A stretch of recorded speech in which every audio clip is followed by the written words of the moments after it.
நம்ம எல்லாரும் 2 நாளாவது புஸ்தகத்தை திருப்பி கொடுப்போம்.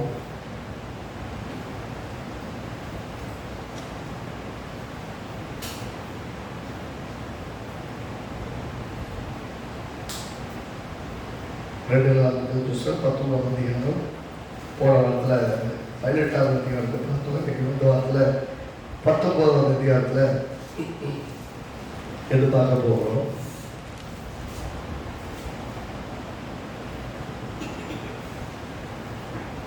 இரண்டாம் வசனத்தை வாசிப்போம். 19:2. அப்பொழுது அனானியின் குமாரனாகிய யெகூ என்னும் ஞானதிருஷ்டிக்காரன் புறப்பட்டு அவனை சந்தித்து ராஜாவாகிய யோசபாத்தை நோக்கி, துன்மார்க்கனுக்கு துணை நின்று கர்த்தரை பகைக்கிறவர்களை நீ சிநேகிக்கலாமா? இது நிமித்தம் கர்த்தருடைய கடும் கோபம் உண்டாயிருந்தது. ஆகிலும் நீ விக்கிரக தோப்புகளை தேசத்தை விட்டு அகற்றி தேவனை தேடும் இருதயத்தை நேராக்கின விஷயத்தில் நன்மையான காரியங்கள் உன்னிடத்தில் காணப்பட்டது உண்டு.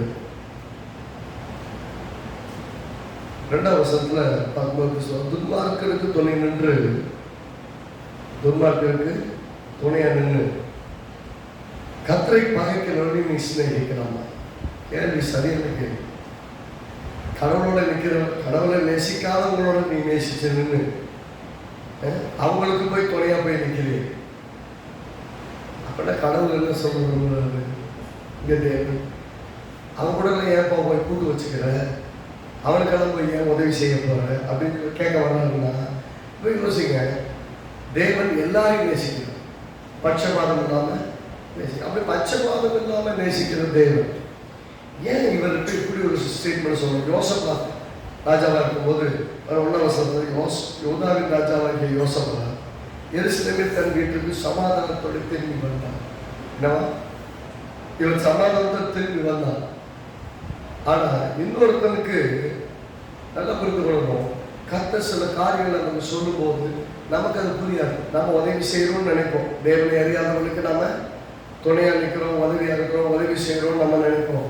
ஆனா அநேக சமயங்களில் நம்மையே அறியாமல் தேவனுக்கு சித்தம் இல்லாததையும் நம்ம செய்யறோம்னா இருப்போம். பாருங்க, ஒரு கவர்னன்ட் வைக்கிறான். இந்த நீங்க பாத்தீங்கன்னா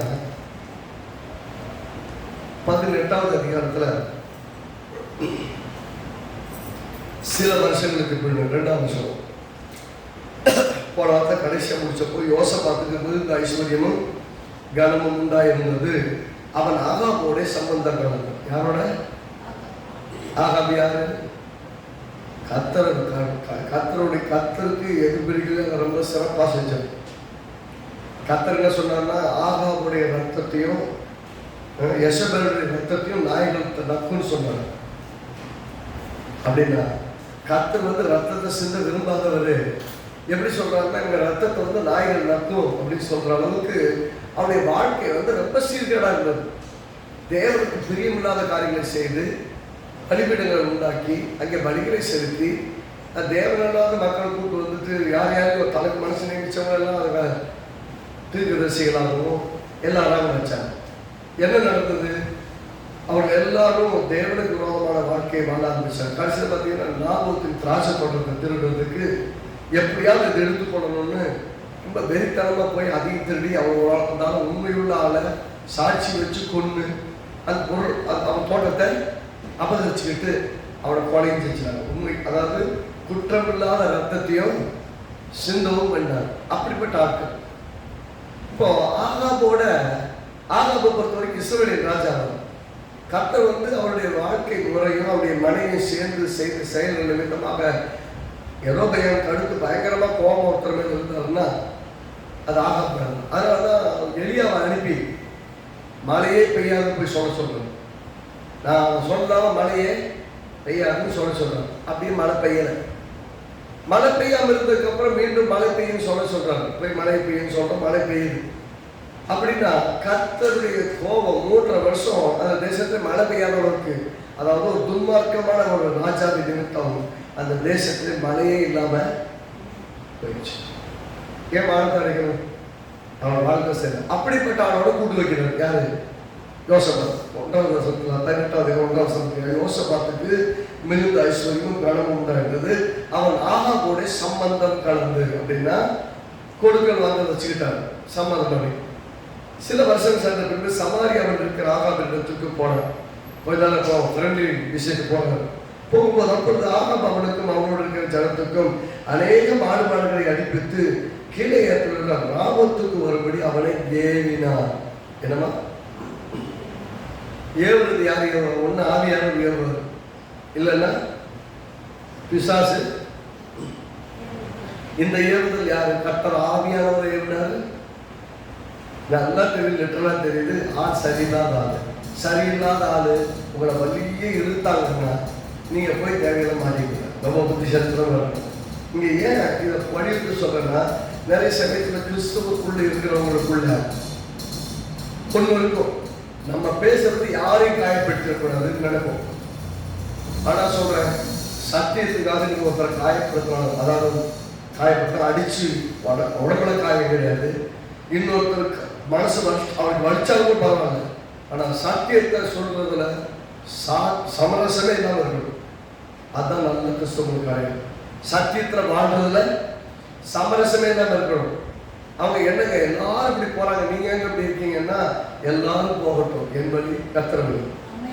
என் வழி தனி வழி சொல்றதெல்லாம் கிடையாது. என் வழி கர்த்தர் வழி.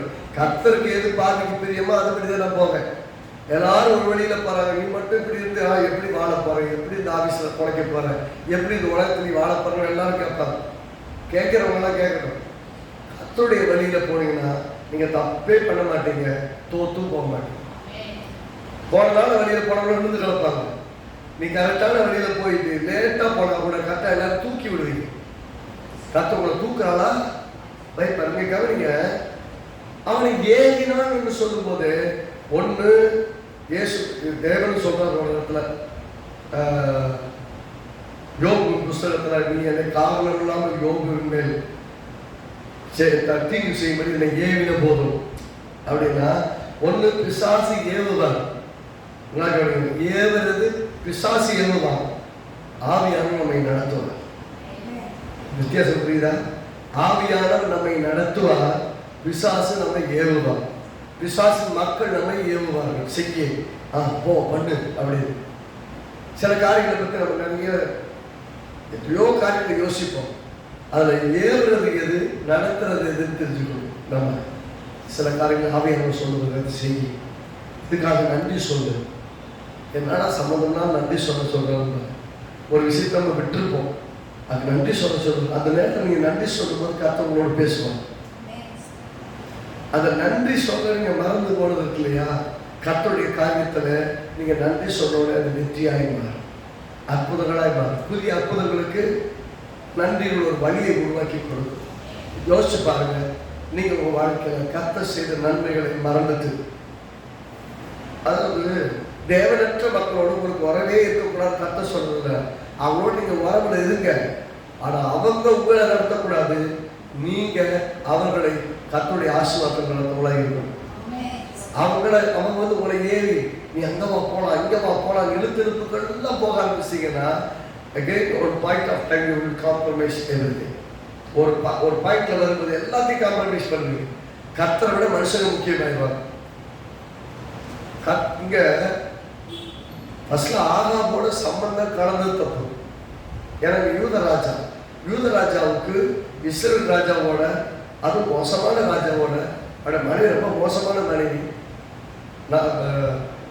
எதையும் செய்ய துணிந்த ஒரு விதமான பெண்ணு. அந்த பெண் மிரட்டினதுனால எலியா போய் வனாந்தரத்தோடு போய் ஆண்டவர் நான் சாகனாதவர் உட்கார்ந்து யாரு ஆகாவுடைய மனைவி. இன்னைக்கு அவனை கொல்றதே ஆச்சுன்னு சொன்ன உடனே எலியா ஓடி போய் மலையில பதுங்கிக்கிட்டு, ஆண்டவரே நான் சாகனாதவரே, நான் உண்மையான ஆள் கிடையாது.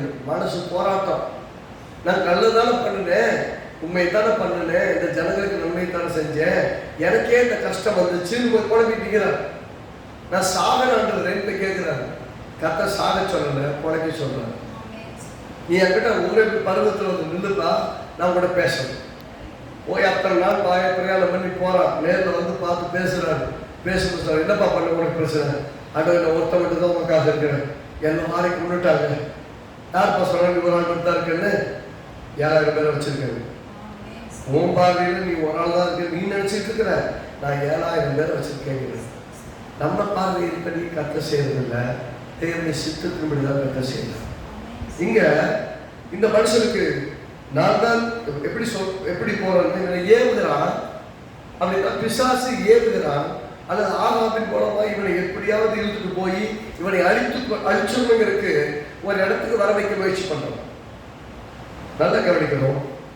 3ஆம் வசனம் எப்படி இஸ்ரவேலின் ராஜாவாகி ஆகாப் யூதாவின் ராஜாவாகி யோசபாத்தை நோக்கி கீழே எத்தனை ராமத்துக்கு என்னோட கூட வருகிறீரா என்று கேட்டதற்கு அவன், நான் தான் நீ, என்னுடைய ஜனங்கள் உங்களுடைய ஜனங்கள், உங்களுடைய கூட யுத்தத்திற்கு எப்படி வர்றியாடான்னு கேட்டா. எப்படி சண்டைக்கு வர்றியடா, துணைக்கு வர்றியடான்னு கேட்டா. அது வந்துட்ட போது நான் தான் நீர். எப்படி இது கவனம், தேவனுக்கு ஒருத்தரோட கவனம் வைக்கிறது இல்லையா, ரொம்ப மோசம், ரொம்ப கிரிட்டிக்கல். ஏன்னா அவனுக்கு நீங்க பண்ற உடன்படிக்கையின் வேல்யூ தெரியாது. நீங்க உயிரை போல அவனை நேசிப்பீங்க, அவங்கள உண்மையா நேசிப்பீங்க, உயிரை போல நேசிப்பீங்க. ஆனா எப்ப வாய்ப்பு கிடைக்கும் உங்களை கவுத்தலாம் சுத்தி தலைவாங்க. எப்படி அவங்களுக்கு எப்போ வாய்ப்பு கிடைக்கும், எப்போ கூட தள்ளி விடணும் அவங்களோட நோக்கமா இருக்கும். அதனால நீங்க நல்ல பெஸ்ட் ஃப்ரெண்ட்ஷிப் அப்படின்னு சொன்னீங்கன்னா, இவன் சொல்றான் சம்பந்தம் கலந்துருக்கிறான், சம்மந்தக்காரன் வரையா போலாமா, சண்டைக்கு வரையா கூட வந்தான். அப்ப நான் தான் பாட்டி எப்படி ஆக்கிறான்னா, he tried to resemble himself one with him. அவனோடு ஒன்னா இருக்கிறேன் அப்படி காட்டணும். ரெண்டாவது என் ஜனம்ல ஒரு ஜனம், என் ராணுவம் எல்லாம் ஒரு ராணுவம், உங்களோட யுத்தத்துக்கு வருகிறேன் அப்படின்னு சொல்றாரு. இப்போ யுத்தத்துக்கு வர்றேன்னு சொல்றேன் எப்படி இருந்திருக்கும், கிளம்பிட்டாங்க கரெக்டா. ஆனா நல்லா கவனிக்கிறோம். 4ஆம் வசனத்தை பார்க்கிறது கடவுளுடைய பிள்ளைக்கும் மற்றவங்களுக்கும் ஒரு வித்தியாசம். அவர் சொன்ன வார்த்தை இது ஒரு தடவை நடக்கல, இந்த மாதிரி சம்பவம் இதுக்கு முன்னாடி ஒரு தடவை நடந்திருக்கு. அதையும் நான் சொல்றேன். இங்க பாருங்க எப்படி இஸ்ரவேல் ராஜாவாகிய பின்னும் யோசபாத் இஸ்ரவேலின் ராஜாவை பார்த்து கர்த்தருடைய வார்த்தையை இன்றைக்கு விசாரித்து அறியும் என்றார். ஆகாபுக்கு அந்த யோசனை வரல. கடவுள்கிட்ட விசாரிச்சு இந்த சண்டைக்கு போலாமா, இந்த இடத்துக்கு போலாமா, இதை செய்யலாமான்னு கேட்கணும்னு அவனுக்கு ஆகாபுக்கு தெரியாது, தோணல. ஆனா யோசபாத் தயவு செய்து விசாரிங்க, விசாரிக்காம யுத்தத்துக்கு போகணும். அதாவது வர்றேன்னு சொல்லிட்டான். சம்பந்தக்காரை கூப்பிடுறேன், எப்படி போகாம இருக்காது, சரி வர்றேன். ஆனா முதல்ல கடவுளை விசாரிப்பா, போகலான்னு சொன்னா போகலாம், அவர் அனுப்பாம போனோம் யுத்தத்தில் ஜெயிக்க முடியாது. சரி ஓகே போய் விசாரிக்கலாம்னா 400 தீர்க்கதரிசி கூப்பிடலாம். ஒரு ஆள் 2 நாள் கிடையாது. யாரு 5ஆம் வருஷம் பார்க்க 400 தீர்க்கதரிசியை இஸ்ரவேலில் கூப்பிடலாம். எல்லாரும் ஒரே மாதிரி சொல்றாங்க, எல்லாரும் ஒரே மாதிரி நான் போவோம் மக்கள் வாய்க்கும் அப்படி. உடனே யோசபாத்துக்கு நல்லா தெரிஞ்சு வச்சு நீங்க எல்லாம் சொல்லி வச்ச மாதிரி பேசுறாங்க. நல்லா கவனிக்கணும். தீர்க்க தரிசனங்கள் சொல்றதுக்கு ஒரு பெரிய கூட்டமே சேர்ந்து தீர்க்க தரிசனங்களுக்கு சொன்னாலும் you must have the discerning spirit. ஆவியை பகுத்தறியக்கூடிய ஆவியின் வரம் சொல்றதெல்லாம் நம்பக்கூடாது. அந்த ஊழியக்காரன் சொல்லிட்டாங்க, இந்த ஊழியக்காரன் சொல்லிட்டாங்க, அந்த தீர்க்கதரிசி இப்படி சொன்னாங்க, அந்த தீர்க்கதரிசி அம்மா அப்படி சொன்னாங்க அப்படின்னு சொல்லிட்டு அவங்க பின்னாடியே போகக்கூடாது. தீர்க்க தரிசனம் என்பது ஏற்கனவே கர்த்தர் உங்களுக்கு சொல்லி இருக்கிற ஒன்றை, நிறைவேற்ற போகிற ஒன்றை, உங்களோட ஏற்கனவே பேசின ஒன்றை உறுதிப்படுத்துறதுக்கு தான். அதனால தீர்க்க தரிசனம் வந்துச்சு, அதை பிடிச்சிக்கிட்டு அதுக்கு முன்னாடி ஓடிடக்கூடாது. நீங்க உங்க வழியில் நடங்க, கர்த்தர் ஏற்ற காலத்தோடு அந்த வழியில் கட்டாட்டம் கொண்டு சேர்க்கலாம். நானும் ஒரு தீர்க்கதரிசி சொல்றாங்க போங்க உங்களுக்கு வாய்க்கணும். ஆனா யோசபாத்துடைய மனசுல இந்த ஆவி நல்ல ஆவி கிடையாது, நீ கட்டா தீர்க்கதரிசனம் சொல்லல அப்படின்னு தோணும். 6ஆம் வசனம் பாருங்க. பின்பு யோசபாத் நான் விசாரித்தேன், இவர்களை எல்லாமே கர்த்தருடைய தீர்க்கதரிசி. யார் இவர்கள் எல்லாரும் தீர்க்க தரிசிகள். ஆனா என்னன்னு தெரிவது கர்த்தருடைய தீர்க்கதரிசி. Are you searching the right people? உங்களோட கூட உங்களோட ஜபத்தில் விசுவாசத்தை நடத்துறதுக்கு சரியான தெரிஞ்சுங்களா இல்லை நிறைய கூட்டம் சொல்றாங்க அப்படின்னா அப்படியே போயிட்டே இருக்கோமா. வேற எல்லாம் கர்த்தருடைய தீர்க்கதரிசி வேற யாராக நீங்க இல்லையா என்று கேட்டார். அப்பொழுது சொல்றாச்சா யோசப்பட்டு கர்த்தருக்கு விசாரித்தவர்களுக்கு இம்லாவின் குமாரனாகிய மிகாயா என்னும் மற்றொருவன் இருக்கிறான். ஒரு ஆள் இருக்கிறான். ஆனால் அவனை பகைக்கிறது இடமா தீர்க்கதரிசி இருக்கிறாரு. ஆனா இந்த ஆகாவுக்கு அவன் மேல பகை இருக்கு. என்னை குறித்து நன்மையாக அல்ல தீமையாக எப்பொழுதும் தீர்க்கதரிசனம் சொல்லுகிறாங்க. இவன் செய்யறதெல்லாம் ஏழகுடமா பண்ணுவானா, இவனுக்கு சாதகமாக தீர்க்கதரிசனம் சொல்லணுமா? அப்படி சொன்னாதான் அவன் தீர்க்கதரிசனம். கவனிச்சிருக்கீங்களா? நமக்கு எல்லாமே சாதகமாக சொன்னாதான் அவங்க வார்த்தையை கேட்கறதுங்கிறது ஒரு விதமான என்ன சொல்றது, ஒரு போதை. அந்த வார்த்தைக்காக நான் முன்னுக்கு கேடுவேன். ஏன்னா அது உண்மையாத்தான். என்னை எல்லாரும் புகழ்ந்துகிட்டே இருக்கணும்னு நினைச்சோம்னா நம்மளை அறியாமே ஒரு பள்ளத்துல விழுந்து ரெடியாகிட்டு போயிடும். வேதம் சொல்லுது, கடிந்து கொள்ள வேண்டிய ஒரு நண்பர்கள் தான் அவனை கடிந்து கொள்ளணும். ஏன்னா அவருடைய ஆத்மாவை மரணத்துக்கு காப்பாற்றுங்க. பிள்ளையாண்டான நடத்த வேண்டிய வழிகள் நடக்கும். அவன் முதிர் வயதில் விடாது இருப்பான். பிறப்பினால் அடித்தா அவன் பையன் மாட்டா செத்து போக மாட்டான்னு பைபிள் சொல்லுது. ஆனா அதுக்கு முன்னாடி சார் அன்பு செலுத்துன்னு சொல்லுது. அன்பை பிறப்பினால் அடிச்சா உங்க பிள்ளை செத்து போயிட மாட்டான். அதனால அடிக்கிறதுக்கு யோசிக்காதன்னு சொல்ற அதே பைபிள் பின்னாடி அதை ஒட்டியே சொல்லுது, அந்த பிள்ளை மேல அன்பு கூறுறவன் ஏற்கனவே அவன் தண்டித்திருக்கு. நாம செய்யறதெல்லாம் ஏழா போடுறோம். அப்படி இருந்தும் கர்த்தர் நம்ம மேல அன்பு காட்டுறோம்னா தகுதியே இல்லை. நியாயப்படி நம்ம அடிக்கிறோம், நியாயப்படி நம்மளை தண்டிக்கிறோம். ஆனால் நம்மளை நியாயப்படி தண்டிக்கல, நம்ம மேல அன்பு வச்சிருக்கிறான்னு என்ன அர்த்தம்? அவர் நம்மளை நேசிக்கிறான்னு. நம்ம அப்படி நேசிக்கிறான்னா என்ன அர்த்தம்?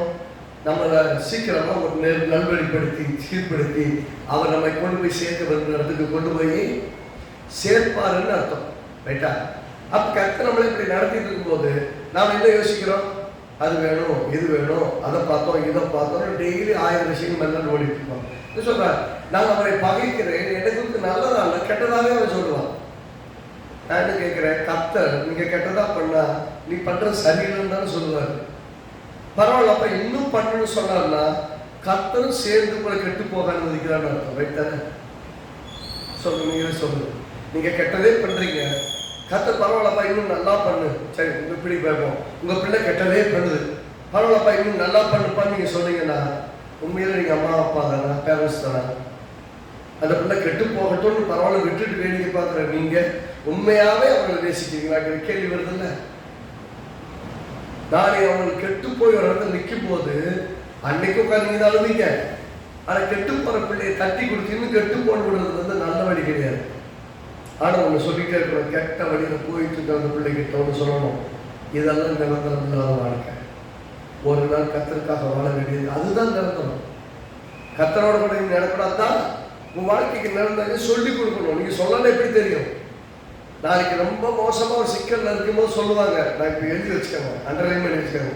ஒரு நாள் உங்க பிள்ளைங்க உங்ககிட்ட கேட்பாங்க, நான் தான் தெரியாத வயசு தப்பு பண்ணுறேன், எனக்கு நீங்க புத்தி சொல்லிக்க கூடாதான்னு உங்க பிள்ளைங்க சொல்லி அழுது ஒரு நிலைமை வருது இல்லையா? அன்னைக்கு ஐயோ நான் சொல்லியிருந்தா என் பிள்ளை திருந்திருக்க மாதிரி யோசிப்பீங்கல்ல, அது ரொம்ப மோசம். அந்த நாள் வருமானு சொல்லவே கிடைச்சிருந்தா வரும். பிழைப்பு கருத்து விஷயம் நடக்கவே இல்லைன்னு என்ன பண்றது? அணியாம விட்டேனே அப்படி அங்கலாய்ப்பீங்களா? அதனால இங்க நம்ம தப்பு செய்யும் போது நீ தப்பு செய்யறன்னு சொன்னா நம்ம என்ன, நம்ம பார்வைக்கு இது கஷ்டம், தன் பார்வைக்கு யானையும் நினைப்பாங்க. ஆனா கர்த்தருடைய பார்வை சரியா. நீங்க கவலைப்பட்டாலும் கூட கர்த்தருடைய பார்வை சரியா. கர்த்தரை அப்ரிஷியேட் பண்ணணுமா? கவலைப்படுறவங்கிட்ட கர்த்தர் சொல்றாரு, கவலைப்படாதீர்கள், காட்டு புஷ்பங்களை கவனித்து பாருங்கள், ஆகாயத்து பறவைகளை கவனித்து பாருங்கள். அது விதைக்கிறவங்க அறுக்கிறது நூக்கிறது ஒன்று பண்றது இல்லை, அது எல்லாத்தையும் கொடுக்குறாங்க, உனக்கு கொடுக்க மாட்டாரா? ஏன் அதை சொல்லணும்? நீங்க கவலையிலிருந்து வெளியில வரணுங்கிறது தான் சொல்றாரு. அப்படின்னு அவர் சொல்றது இருக்குன்னா உங்க நம்பிக்கை நீங்க இழந்து போகும்போது உங்களை தூக்கி விடுறதுக்காக கர்த்தர் பேசுற வார்த்தை. இங்க என்னை பற்றி தப்பாத்தான் வச்சிருக்கிறது, அதனால அவனை நான் பகைக்கிறேன். எப்பயுமே பார்த்தீங்கன்னா ஒருத்தருக்கு நல்ல வழியை நீங்க சொன்னீங்கன்னா அவங்களுக்கு எதிராளி நீங்க தான். முக்கியமா பெற்றோர்கள் எல்லா பிள்ளைகளுக்கும் எதிராளி. ஊழியக்காரன் எல்லா விசுவாசிகளுக்கும் எதிராக. என்ன எப்படி பார்க்கறதில்ல நீங்க சொல்றேன் பொதுவாக. நான் ரொம்ப அதனாலதான் நிறைய மூக்க நுழைக்கிறது இல்லை. ஆனால் சொல்ல வேண்டிய நேரத்தை கரெக்டாக சொல்லணும், கூப்பிட்டு சொல்லிடுவேன். அதெல்லாம் யோசிக்க மாட்டேன். ஆவியில என்னை ஆண்டவர் நடத்திட்டாருன்னா நான் கூப்பிட்டு சம்மந்தப்பட்ட வேண்டிய நேரில் பேசிடுவேன். நான் அந்த சுற்றி இந்த மெசேஜில் பேசுறதுலாம் இருக்காது என்கிட்ட. இன்னைக்கு செய்தி என்ன செய்தி என்னத்தை சொல்லணும்னு கத்த நடத்தணும் அப்படி சொல்லிட்டு போயிடுது. ஆனால் பேசணுன்றது தான் உங்களை கூப்பிட்டேன் இப்படி இருக்கக்கூடாது. ஆனால் கொஞ்சம் நல்ல லென்த்தாக டைமும் கொடுப்பேன். ஆனால் அது ரொம்ப ஒரு மாதிரி அலைநாகாமே போனீங்கன்னா கூப்பிட்டு சொல்லுவேன். அது இருக்கிற உங்கள் நல்லது தான். உங்களை குற்றவாளியை தீர்க்கிறதுல எனக்கு ஒத்த பைசா லாபம் கிடையாது, ஒரு பைசா லாபம் கிடையாது. ஆனால் குற்றவாளியை தீர்க்காதவங்க சொல்கிறாங்க, திறனாய் மன்னிக்க சொல்லியிருக்கிறாரு. மன்னிப்பு நிறைய கிடைக்கவே இருக்கா, நிறைய தப்பு பண்ணலாம்னு அர்த்தம் கிடையாது. நிறைய தப்பு பண்ணிட்டு பலியை கொண்டு செலுத்துறாங்க. கர்த்தர் கேட்கிறாரு, உன் பலி என்னத்துக்குப்பா? உன் கீழ்ப்படுறது தான் எனக்கு தேவை. நான் சொல்றேன், நான் இருக்கேன், நான் பார்த்துக்கிறேன் சொல்றேன், நான் நம்பு அப்படின்னா இல்லை. நீங்க ஒரு வராம போயிட்டீங்கன்னா, தேவை கொடுக்க போயிட்டீங்கன்னா என்னால முடிஞ்ச வரைக்கும் எதாவது செய்யறாங்க. நான் சொல்றேன், ஏன் சாமர்த்தியம் ஏன் கைப்படல நான் எதாவது செய்யறேன்னு நினைச்சீங்க. நான் சொல்றேன், முயற்சியெல்லாம் ஜீரோல நிற்கும்.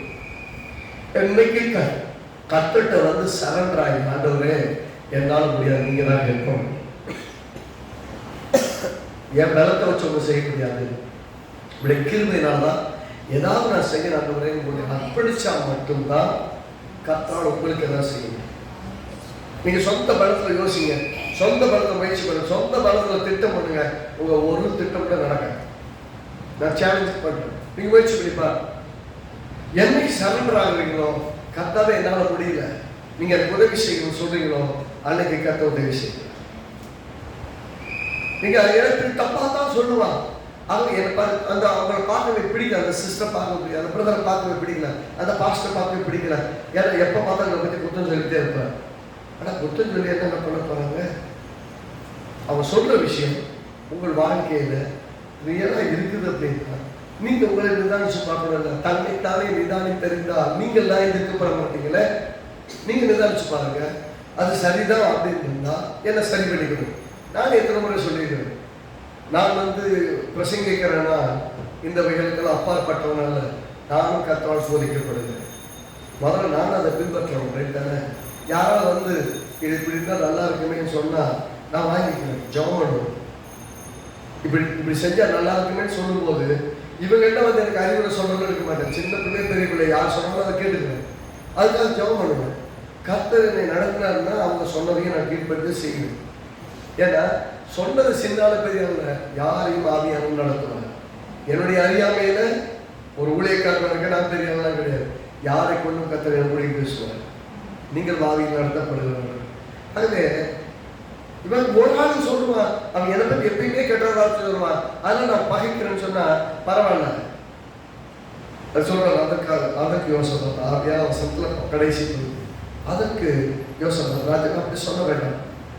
அவர் இஸ்ரவேல் அவங்க கூட்டு வர்றாரு கேட்டா, வரும்போது கூப்பிடும்போது என்ன சொல்றாங்க, எல்லா 400 தீர்க்கதரிசிகள்லாம் போலாம் யுத்தம் பண்ணலாம்னு சொல்றாங்க. நீ அப்படியே சொல்லு. எதுவும் கர்த்தருடைய தீர்க்கதரிசி அவர்கிட்ட என்ன சொல்லுவான், அது கூப்பிடுறாங்க. எல்லா தீர்க்கதரிசியும் சண்டைக்கு போறான்னு சொல்றாங்க. நீ சண்டைக்கு போனானே சொல் அப்படின்னு சொல்றாரு. அதுக்கு 13 வருஷம் அதுக்கு மிக நான் தேவன் சொல்வதையே சொல்றேன். என்ன சொல்றேன்? தேவன் சொல்வதையே, அதுதான் உங்க வெற்றி வாழ்க்கை. தேவனுடைய வசனம் தான் உங்க வாயில் இருக்கணும். உங்க பிரச்சனை அல்ல, உங்க போராட்டம் அல்ல, உங்க பலகீனம் அல்ல, உங்க சவால்கள் அல்ல, நீங்க சந்திக்கிற நஷ்டங்கள் அல்ல. எது வேணும்? கர்த்தர். என்ன சொல்றேன்? கர்த்தர் வேணும். கர்த்தருடைய ஆவியானவர் வேணும். அவர் கூட இருந்தால் தான் வெற்றியாக வாழவும் முடியும், நடக்கவும் முடியும். சொல்றார், தேவன் சொல்வதையே தேவன் சொல்ற சொல்லுவேன். அவன் ராஜாவுக்கு வந்தபோது ராஜா கேட்கிறான்.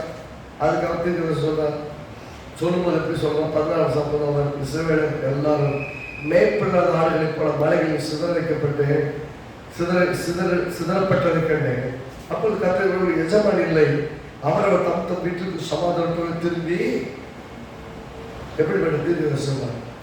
இவர் கூப்பிட்டு வந்தது யுத்தத்துக்கு போலாமா இல்லையான்னு கேட்டான. ஆனா தீர்க்க தரிசனம் என்ன? நாம போறது ஒரு விஷயத்துக்காக ஜெபம் பண்ண போவோம். ஆனா கர்த்தர் என்ன பண்ணுவாரு, நம்மகிட்ட பேசுறது வித்தியாசமா. இங்க இவர்களுக்கு எஜமான் இல்லை. யாருக்கு எஜமான் இல்லை? இஸ்ரவேல் ஜனங்களுக்கு எஜமான் இல்லை. அப்ப இஸ்ரவேலுக்கு ராஜா யாரு அப்படின்னு கர்த்தர் ஆகாப ராஜாவாவே கன்சிடர் பண்ணலன்னு அர்த்தம். ரைட்டுங்களா?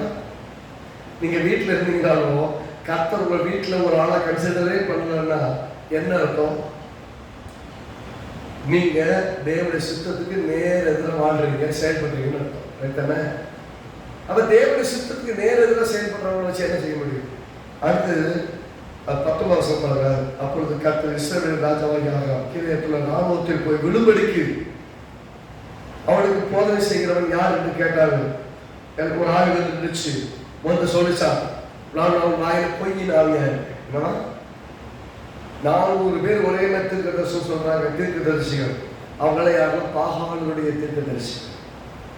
400 பேர் யாரு? பாகாலுடைய தீர்க்க தரிசிகள். யார் நியமிச்சது? ஆகாப் நியமிச்சது. மனைவியாகிய அந்த லேடி ரொம்ப மோசமான லேடி. அந்த லேடி நியமிச்ச ஆட்கள் இவங்க, அவங்களே நியமிச்சவங்க. இவங்க தீர்க்க தரிசனம் சொல்லி அதன்படி போக சொல்றேன்னு போயிட்டு அது எதுக்கு தீர்க்க தரிசனம் சொல்ல போனா அவங்க போய் சாதனைக்கு தீர்க்க தரிசனம் சொன்னாங்க.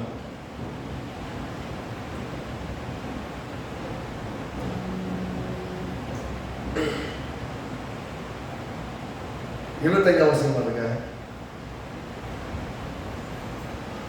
அப்பொழுது இஸ்ரவேல் ராஜா, நீங்கள் மிகாயை பிடித்து அவனை பட்டணத்து தலைவனாகிய ஆமோத்துக்கும் ராஜகுமார யோவாசிடத்துக்கும் திரும்பி கொண்டு போய் அவனை சிறைச்சாலையில் வைத்து நான் சமாதானத்தோட திரும்பி வருவனவும் அவனுக்கு இடுக்கத்தின் அப்பத்தையும் இடுக்கத்தின் தண்ணீரையும் சாப்பிட கொடுங்கள் என்று.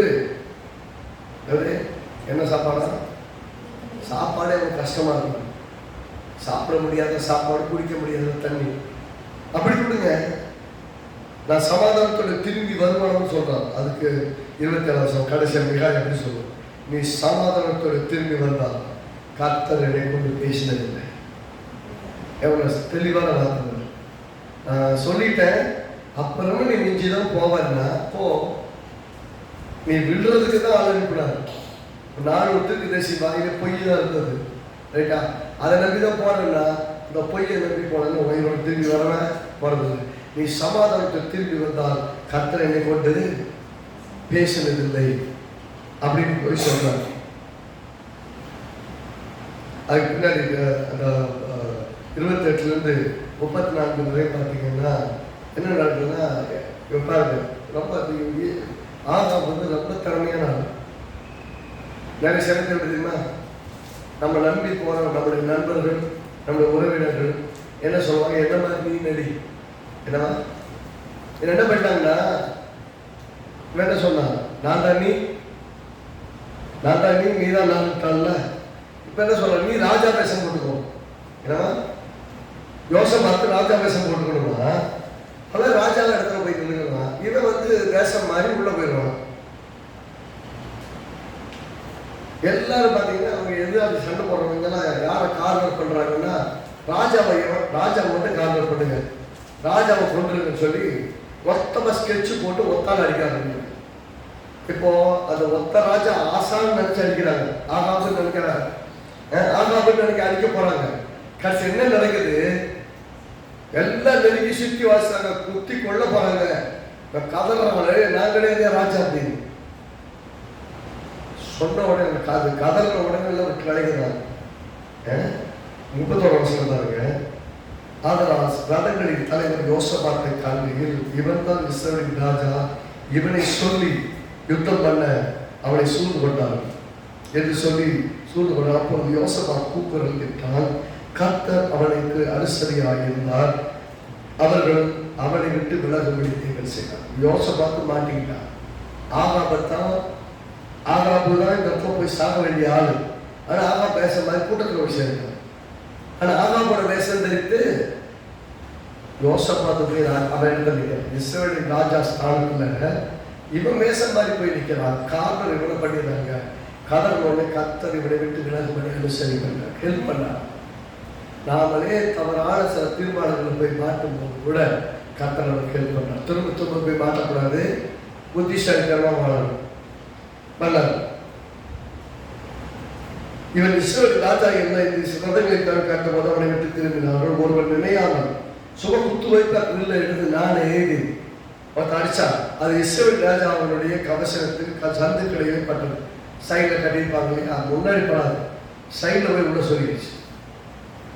சந்தவை குத்தி அன்றைய தினத்துல அப்பொழுது அவன் சாரதியை பார்த்து திரும்பி கொண்டு போ, ராணுவத்துக்கு அப்புறம் கொண்டு போய் காயம்பட்டது என்றார். அன்றைய தினம் யுத்தம் மதியத்தில் இஸ்ரவேல் ராஜா சீரிய ரதத்தில் காயம் சாயங்காலம் மட்டும் நின்றிருந்து சூரியன் அஸ்தமிக்கும் போது இறந்து திருக்கதேசம் என்ன சொன்னாரு? 400 திருக்கதேசம் சொன்னாங்க, பாப்பா ஜெயிச்சது. ஒரு திருக்கதேசம் சொன்னா, கர்த்தருடைய திருக்கதேசம் சொன்னா, நீ போய் அங்கே விடுறதுக்கு தான் எல்லாம் ரெடி பண்ணி இவன் வாயில போய் பேசினார். அப்போ இந்த திருக்கதேசம் சொன்னது என்ன சொன்னது? நான் சமாதானத்தோடு வர்ற வரைக்கும் சாப்பாடு எப்படி கொடு. அவனை சொல்ற சமாதானத்தோடு வந்தா கர்த்தரை வச்சு பேசுறது அப்படின்னா தான் சொல்லுகிற வார்த்தையிலே அந்த தீர்க்கதரிசியுடைய நிச்சயம் தன்மை. ஏன்னா கர்த்தருடைய தீர்க்கதரிசி நல்லா கவனிக்கணும். இதே காலகட்டத்தில் தான் எலியாவும் வாழ்ந்திருக்கிறார். மிகாயாவும் எலியாவும் ரொம்ப வித்தியாசமான நாட்கள் கிடையாது. இங்க விசாரிக்கிறது யாரா கிடையாது. எலியா எப்பயாவது போடி போயிடுவார். எலியா வருவார், காலிப்பார், 3.5 வருஷம் ஓடிக்குவார். ஆவுன்னா ஓடி ஒழிச்சுக்குவார். எலியா ரெகுலராக இருக்காது கிடையாது. திடீர்னு போய் பேசுவார், திடீர்னு காணாம போயிடுவார். ஆனால் மிகாயா அங்கே இருக்கக்கூடிய தீர்க்கதரிசி. அந்த தீர்க்கதரிசி சொல்றான், நான் சொன்னபடி நீ திரும்பி வந்துட்டேன்னா நீ சம்பந்தம் திரும்பி வந்து கர்த்தரை வச்சு பேசலாம்.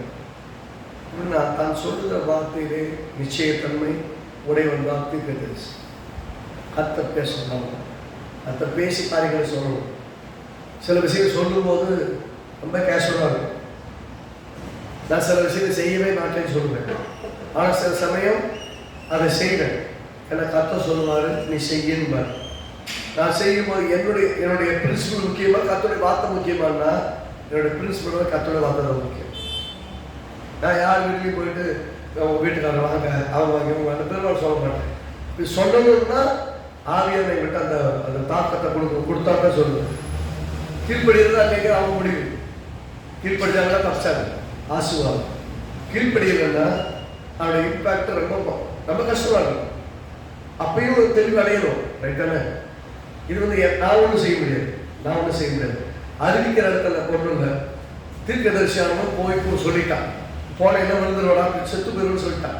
சொன்னதுக்கு அப்புறம் போனது யார் தப்பு? ஆகாப் ராஜா எடுத்து தீர்மானம் தானே. ஆகாப் ராஜாக்கு துணையா போன ஒரு ஃப்ரெண்டு யாரு? சொந்தக்காரன் யோசபாத். அவன் போய் அவன் வேஷத்தை போட்டுட்டு அவன் இடத்த போய் நின்னான்னா இவன் யோசிக்க வேணாமா? அவன் என்ன சொன்னாலும் போய் செய்யறதா?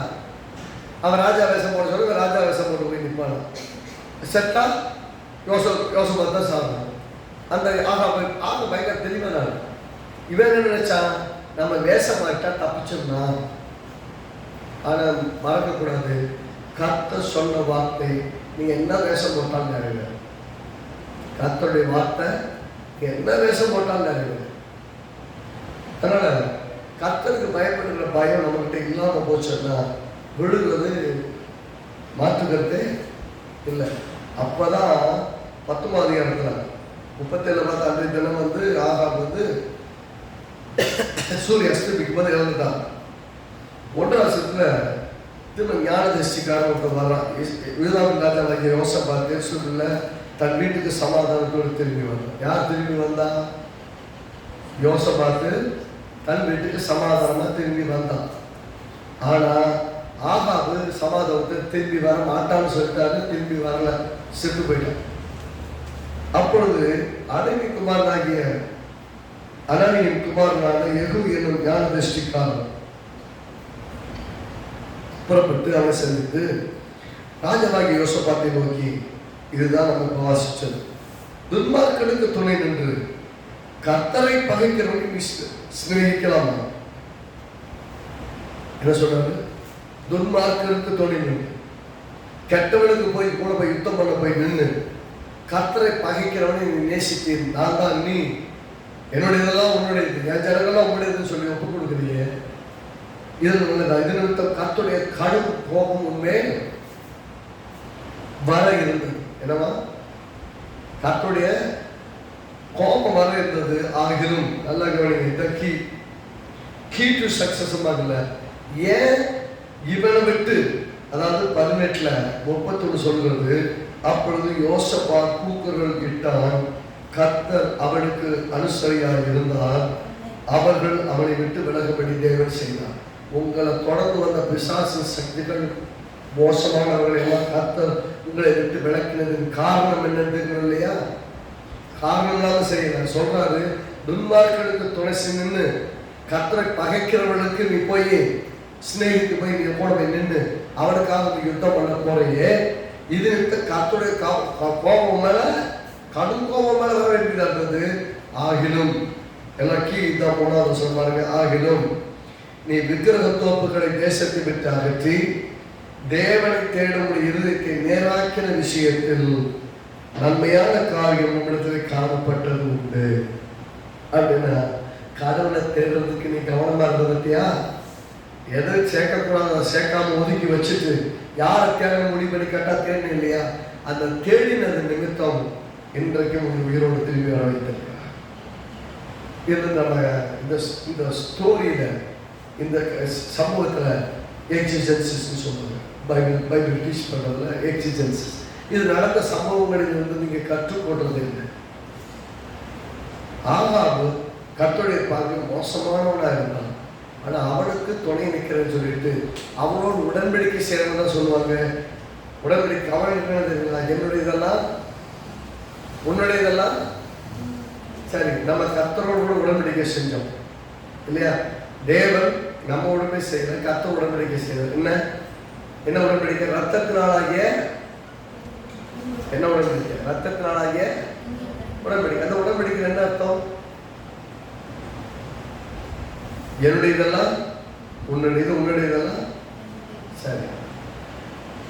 ஆபிரகாம் தேவனை தேடி வந்தான். 15வது இடத்துல ஆபிரகாமோடு தேவன் உடன்படிக்கை பண்ணுவான். துண்டங்களை நடந்து சொல்றான். அப்படின்னு என்ன அர்த்தம்? உனக்கு சொன்ன வார்த்தையை நான் நிறைவேற்றலன்னா எனக்கு இந்த ஜீவன்களை துண்டித்து வைத்தான் இல்லையா, இதுக்கு சரியா எனக்கு செய்யலாம். எப்படி இந்த மாதிரி எனக்கு செய்யலாம்னு சொல்லி துண்டங்களை மிருக ஜீவனை வெட்டி 2 பிரிச்சு வச்சு அந்த துண்டங்களை நடக்கிறாங்க. ஆபிரகாம் நடந்திருப்பான், தேவனும் நடந்திருப்பார். ஆபிரகாம் காப்பாற்றுவான்னு கேட்டா காப்பாற்றிருக்க மாட்டான். கேட்டாங்க. ஏன்னா ஆபிரகாமுக்கு அந்த விசுவாசம் வர்றதுக்கு அதுக்கப்புறமும் கொஞ்சம் வருஷம் தேவைப்பட்டுச்சு. 85 வயசுல நடக்குது. 99 வருஷத்துலதான் 99 வயசுல ஆபிரகாம் வாக்குத்தத்தம் பண்ணின உண்மைகள் விசுவாசிக்கிறார். அதுக்கப்புறம் பிள்ளை பிறந்ததுக்கப்புறம் பிள்ளைய பலியா கொடுத்ததுக்கப்புறம் தான் இப்போது எனக்காக எதையும் செய்ய உண்மைகளோடுன்னு இப்ப நான் ஒரு நம்புறேன்னு சொல்றேன். அந்த விசுவாசத்துல வளர்றதுக்கு நிறைய நேரங்களும் காலங்களும் தேவைப்பட்டுச்சு. 100 வயசான விசுவாசத்தில் வளர்ந்தனால 113வது வருஷத்துல, அதாவது பிள்ளைக்கு 13 வயசு இருக்கும்போது பலியிட சொன்னப்போ அவரை பலியிட கொண்டு போய் கொடுத்தார் இல்லையா, அப்போ அவர் எவ்வளவு பெரிய தேவன் என்பதை புரிந்து கொள்ள செய்தார். அப்போ அவர் எல்லா விசுவாசிகளுக்கும் தகப்பனா இருந்தார். அந்த நடுவது உன் பிள்ளைகள் அப்ப என் பிள்ளைய நான் பலியிடுவேன்னு சொன்னார். இங்க புண்டங்களின் நடுவர் நடக்கும்போது என்ன சொல்றார் தேவன்? எவ்வளவு சொல்றாரு? ஆணையிடுவதற்கு தன்னிலும் பெரியவர் யாருமே இல்லாதனால தன் பேரில் தானே ஆணையிட்டார். தன்னை விட பெரியால் யாரும் இல்லை. என் பேர்ல ஆணையிட்டு கொடுக்கிறேன்னா எப்பெல்லாம் எங்கெல்லாம் கர்த்தருடைய வார்த்தையில கர்த்தருடைய ஜீவனை கொண்டு சொல்லுகிறேங்கிற வார்த்தையை வாசிக்கிறீங்களா, அங்கெல்லாம் தன் பேரில் தேவன் ஆணையிடுகிறார். கர்த்தருடைய ஜீவனை கொண்டு நான் சொல்லுகிறேன்னு சொல்றாருன்னா அங்கே கர்த்தர் தன்னையே முன்னாடி வைக்கிறார். இது நடக்கலன்னா என் உயிருக்கு சமானம், என் ஜீவனுக்கு சமானம் அப்படின்னு நீங்க எப்படி எடுத்துக்கணும்? கர்த்தர் ஒண்ணு சொன்னா வாக்கு தத்தபடி உண்மை இல்லை. நீங்க பார்க்கறது நிஜம் கிடையாது, அதை பார்க்கிற காரியம் நிஜம் இல்லை. நீங்க பார்க்காத ஒண்ணு விசுவாசிக்கிறீங்க பார்த்தீங்களா? யோசபா கர்த்தரை விசுவாசித்து தேவனற்றவனை தன் தேசத்திலிருந்து நீக்கி தேவனுக்காக வைராக்கியமா நின்னா பாருங்க, கர்த்தர் அதை கோல் பண்ணுகிறார், கணக்கில் எடுத்துக் கொள்கிறார். நீ என்னவா நீ அதுக்கு நீ 2:19 ஆகிய விக்கிர தொகுப்புகளை தேசத்தை விட்டு அகற்றி தேவனை தேட உடைய இருதயத்தை நேராக்கிற விஷயத்தில் நன்மையான காரியங்கள் உங்களிடத்தில் காணப்பட்டதும் உண்டு. ஏன் கர்த்தர் காப்பாத்தினாரு? ஏன் உங்கள்கிட்ட கடும் கோபம் வர வேண்டியதை வரவிடாம காப்பாத்தினாரு? வர வேண்டிய அந்த அழிவை உன்னை கொள்ள பார்த்தாங்களே, அங்க எல்லாருக்கும் உன்னை கர்த்தர் ஏன் காப்பாத்தினாரு? நீ தவறாய் போய் தேவன் பகைக்கிற ஒரு துணையை போய் நின்னதையும் மன்னிச்சாரு. ஏன் தெரியுமா? கர்த்தரை உண்மையாய் தேடுகிற ஒரு இருதயம் உனக்கு இருந்ததுனால. இன்னைக்கு சொல்றாங்க, நீங்க இது வரைக்கும் உயிரோடு பிழைத்து இருப்பது நீங்கள் கர்த்தரை இன்னும் தேடி இருக்கிறதுனால. நீங்க செய்யற சின்ன சின்ன அறியாமலோ தெரியாமலோ ஏதோ தப்பு பண்றீங்கல்ல, அதெல்லாம் கூட கர்த்தர் மன்னிச்சு கிருபையா காப்பாற்றி வழிநடத்துறதுக்கு காரணம் என்னன்னா, நீங்கள் கர்த்தருக்கு நீங்க கொடுத்த முக்கியத்துவம். தேவன் அர்த்தவைகளை உங்கள் வாழ்க்கையில் நீக்கி தேவனை தேட முதலிடத்துல வைத்ததுனால கர்த்தர் இதுவரைக்கும் காப்பாற்றி கொடுத்திருக்கிறார். ஆமென். கர்த்தரோட உங்க வாழ்க்கையில ரொம்ப பெரிய ஆசீர்வாதமான விதத்துல வாழ வைக்க விரும்புகிறார். நாம தான் அநேக காரியங்களை பற்றி யோசிக்கிறோம், அநேக காரியங்களை பற்றி பேசுகிறோம்.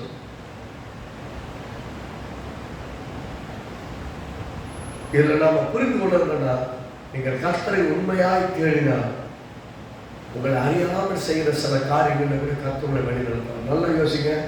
யோசபாத்துக்கு நல்லா தெரியும், நல்லா கவனிங்க.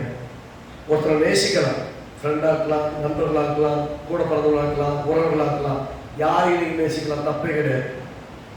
நல்லா கவனிங்க. யோசபாத்துக்கு கர்த்தருடைய வார்த்தை ரொம்ப கிளியர். நீ போனேன்னா திரும்பி வரமாட்டப்பான்னு ஆகாபு கிட்ட கரெக்டா சொல்லிட்டார்.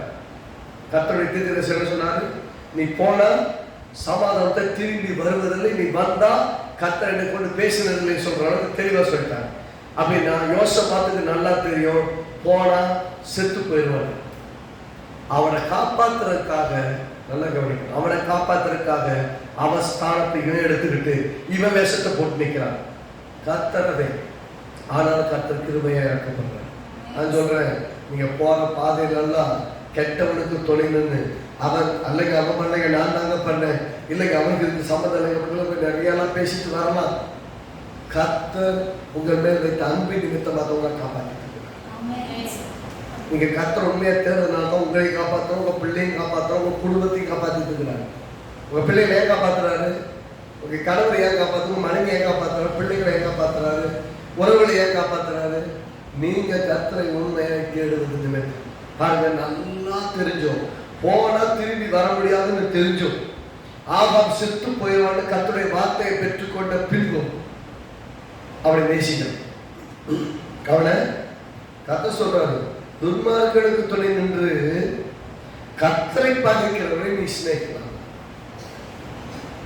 தேவன் தான் சொல்றாரு, உனக்கு தீங்கு செய்வதை நேசி. உன்னை ஒரு கணத்தை அடிச்ச ஒரு கணத்தை திரும்ப இப்படி எல்லாம் சொல்றவங்க தான் சொல்றாரு. ஏன் அவன்கிட்ட போய் கூட்டணி வைக்கிற? ஏன் அவன்கிட்ட போய் கூட்டணி வைக்கிற? அவன் வாழ்றதுல தகுதியானவனே கிடையாது. அவன்கிட்டயே போய் கூட்டணி வைக்கிற?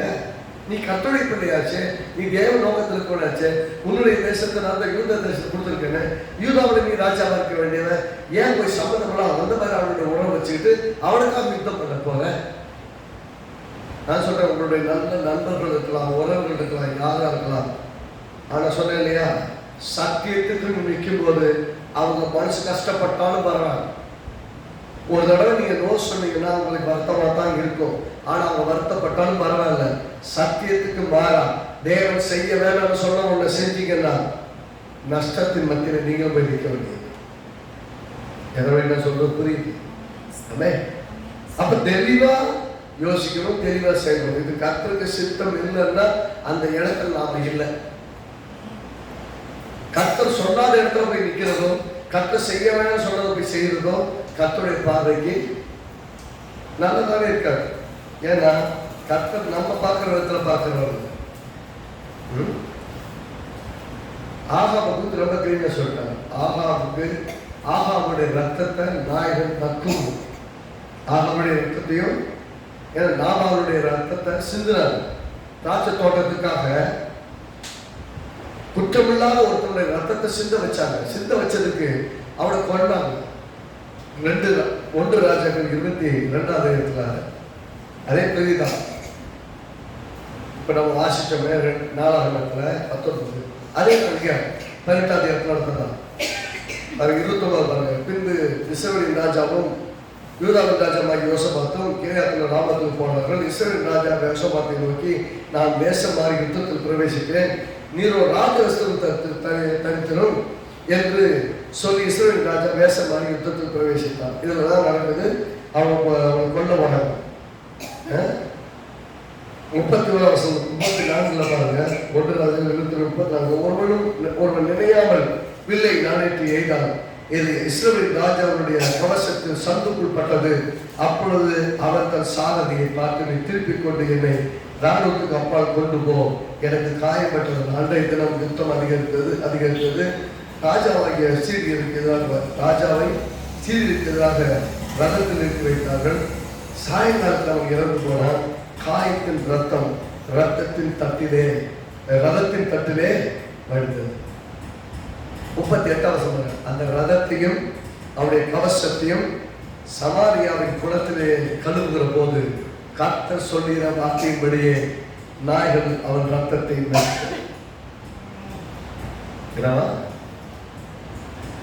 யெசபேலுடைய ரத்தத்தையும் ஆகாபுடைய ரத்தத்தையும் நாபாலுடைய ரத்தம் எப்படி சிந்துறதோ அதே மாதிரி அவன் 2 பேருடைய ரத்தத்தையும் நாய்கள் சொன்னாங்க. குற்றமில்லாத ரத்தத்தை சிந்துது. இங்க சொல்லுது அதே மாதிரி அப்படியே நடக்கும்.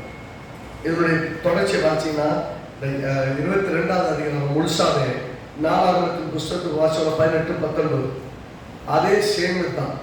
என்ன கொஞ்சம் சில விஷயங்கள் எக்ஸ்ட்ரா இருக்கும், கொஞ்சம் டீட்டெயிலாக இருக்கும். அங்கே சொல்லப்பட்டதை விட இங்கே கொஞ்சம் அதிகமாக இருக்கும். ஆக கர்த்தர் ஒன்று செய்ய வேணும்னு சொன்னதை நீங்கள் எழுந்து செஞ்சீங்கன்னா கர்த்தருடைய பார்வையில் 21 ராஜாக்கள் 21, 22 நீங்கள் வாசிச்ச 2 நாளாகமும் 18, 19 சேம். அப்போ வெளியே எடுத்து கொள்ளணும். அங்கே எதை சொல்லலைன்னா நாபாலுடைய ஆகாவுடைய ரத்தத்தை நாய்கள் நக்குன்னு சொன்னபடி நடந்தது அப்படிங்கிறதாங்க நலகம புஸ்தகத்தை சொன்னார். ஆனால் ராஜாக்களின் புஸ்தகத்தில் அதை ரெக்கார்ட் பண்ணிக்கிறேன். கர்த்தர் சொன்னா அது அப்படியே நடக்கும். கர்த்தர் உங்களை குறித்து சொன்ன வாக்கு தத்தமும் அப்படியே நடக்கும். சொல்லுங்க, கர்த்தர் என்னை குறித்து சொன்ன வாக்கு தத்தங்கள் எல்லாம் அப்படியே நடக்கும். கெட்டதை யோசிக்கூடாது. கெட்டதை செய்கிறவனுக்கு கெட்டது நடக்கும். தேவன் இல்லாமல் வாழ்றதுக்கு தேவனற்ற காரியங்கள் நடக்கும். நீங்கள் தேவனை விசுவாசித்தால் உங்கள் நிமித்தம் உங்களையும் உங்கள் வீட்டையும் உங்களுக்கு உண்டாக எல்லாத்தையும் சுற்றி கர்த்தர் காப்பார். ஆமென். கர்த்தர் நல்ல ஆண்டவரை நோக்கி பார்ப்போம்.